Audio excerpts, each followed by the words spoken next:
если нет денег, тогда вопрос появляется, могу ли я найти? Значит, найти. Найти. А могу ли найти или нет? Вот об этом начнем задуматься. Если да, хорошо, могу. А если нет, значит, на этом этапе пока надо останавливаться. Не надо недофинансированием заниматься. А если да, хорошо, какие источники? И начинаешь так. Но есть несколько способов. Жениться на богатой девушке. Это стратегия? А что, я не шучу? Это тоже стратегия. Найти клад. Кто-то пойдет, так и делает. Я шучу, конечно, не надо там только по таким стратегиям пойти. Но кто-то на это тоже надеется же. То есть, в общем, что? Это инвестор, это банк и так далее, и так далее, и так далее. Продавать что-то, может быть, что-то продать. Очень важно, чтобы у вас четко было, откуда я это сделаю. Откуда я это нахожу, как я это делаю. И когда вы даже придете к инвестору, хорошо, какого категория инвестора? Еще дальше идем.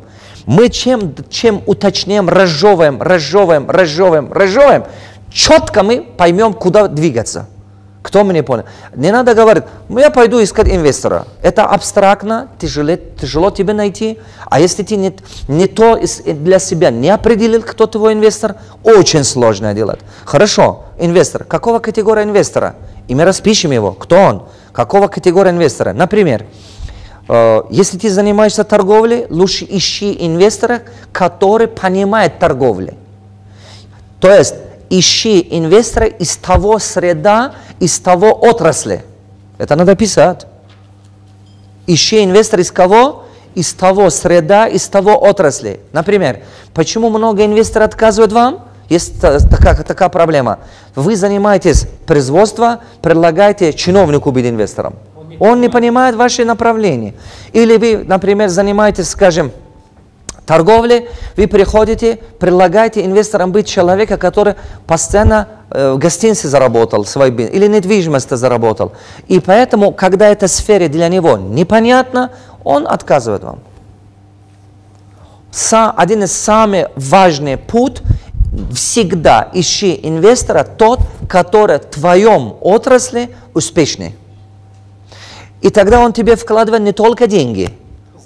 Он вкладывает в тебя больше опыта и связи, знаний и так далее. Некоторые мне приходят и говорят, а это же опасно, он могут увидеть то, что я предлагаю, и просто пойти сам делать. Я говорю, успокойся. Человек, который имеет больше денег, чем тебя, ему не нужны твои идеи. Ему нужен еще кто-то, кто поможет ему его идею реализовать. Почему? Потому что он сам, если у него денег есть, кто из вас заметит, что когда у человека несколько миллионов деньги появится, он чуть-чуть лентяй станет. Кто это заметил?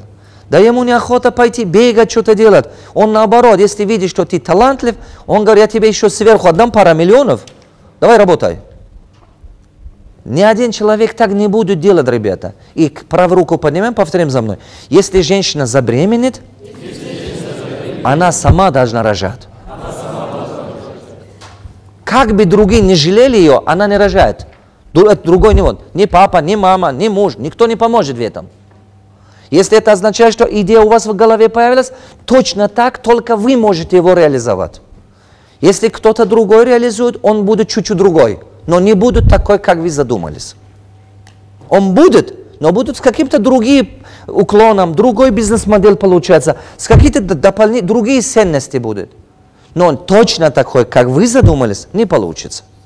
Так что никогда не бойтесь кому-то пойти, предлагать, получать хорошие инвестиции и так далее. Вот модель.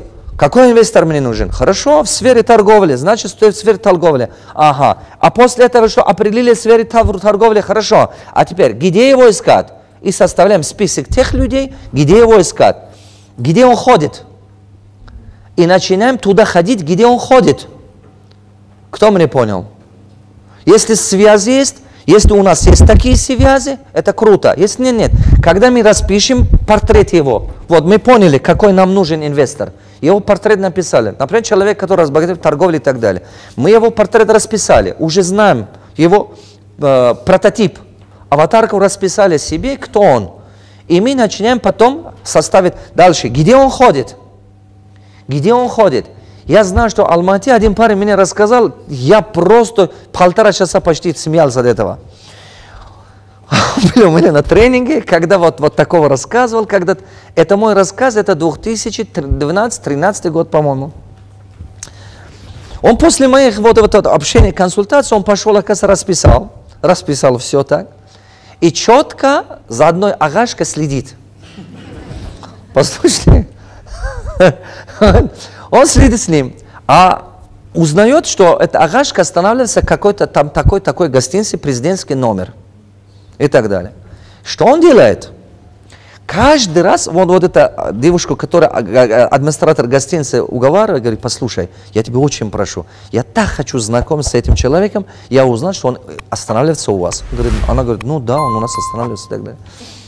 И он оплачивает ей каждый месяц $300, чтобы она просто сказала, когда он прибывает. И что он делает? Там всего в этой гостинице 2 президентских номера. И он каждый раз, когда тот арендует президентский номер, это тоже там арендует и напротив живет.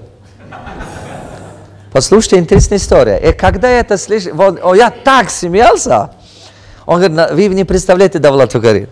Я говорю, вот это крючок, есть вот крючок дыра, это там, да и глазок, то есть, от него, говорит, не отхожу. Вот с утра стою, одену, галстук, все вот так, и чтобы не пропустить, чтобы, да, его не пропустить, когда он выходит. И я, говорю, стою и вот так и жду часами, чтобы его не пропускать. И когда тот выходит, я тоже выхожу, дверь закрою и иду. Вы как вы думаете, один раз он его все равно не заметит, там, с глазами и так далее. Он говорит, так 4-5 раз я делал. Вы согласны, что если вы человека видите, вот автоматически вы начинаете кивать головой друг друга? Согласны? Видите, это же он же тоже понимает, что глупый человек не останавливается в президентских номерах. Он тоже так размышляет, правильно же? И вот так. И когда выходит потом, говорит, где-то на 3-4 я начал, говорит, кивать головой, поздороваться. Он начал отвечать. На 5 раз мы начали поздороваться. О, я вас часто здесь вижу. О, как вас зовут? И вот так, говорит, мы познакомились вот так. И так этот человек вложил в его бизнес 940 чем-то миллионов.